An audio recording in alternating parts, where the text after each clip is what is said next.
নমস্কাৰ, Deepika kitchen and ব্লগছৰ অন্য এটি ভিডিঅ'লৈকে আপোনালোক সকলোকে পুনৰবাৰ আদৰণি জনালোঁ। আজি আপোনালোকৰ বাবে লৈ আহিলোঁ বুট আৰু চিপছেৰে বনোৱা এটি টেষ্টি ৰেচিপি। এই ৰেচিপিটো আপোনালোকে আবেলি চাহৰ লগত খাব পাৰিব। আশা কৰিছোঁ ৰেচিপিটো চাই ভাল পাব। তেন্তে আহকচোন ৰেচিপিটো বনোৱা আৰম্ভ কৰোঁ। ইয়াৰ বাবে 20 টকা দামৰ চিপছ এপেকেট ল'ব আৰু বুট কেইটামান তিয়াই কোমলাই ল'ব।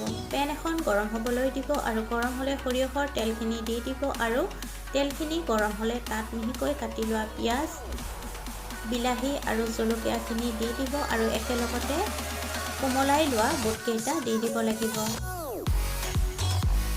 তাৰপিছত 1 মিনিটমান সময় ভাজিব লাগিব। 1 মিনিট ভজাৰ পিছত সোৱাদ অনুসৰি নিমখ আৰু হালধি গুড়িখিনি দি দিব লাগিব।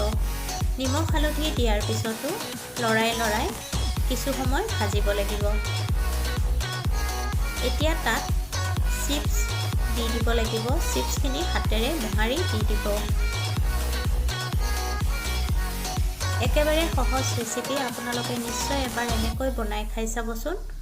চিপছখিনি দিয়াৰ পিছতো 1 মিনিটমান ভাজিব লাগিব। একেলগে গোটেইখিনি চিপছ দিয়া নাই।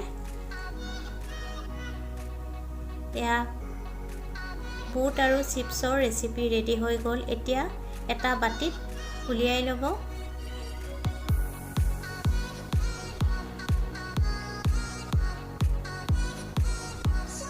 আপোনালোকে নিশ্চয় এবাৰ এনেকৈ ট্ৰাই কৰি চাবচোন, নিশ্চয় খাবলৈ ভাল পাব।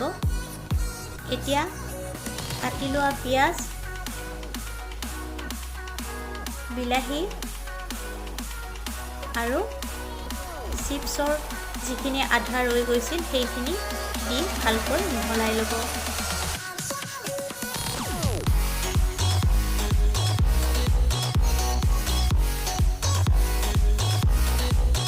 এয়া বুট আৰু চিপছৰ টেষ্টি ৰেচিপি ৰেডি হৈ গ'ল।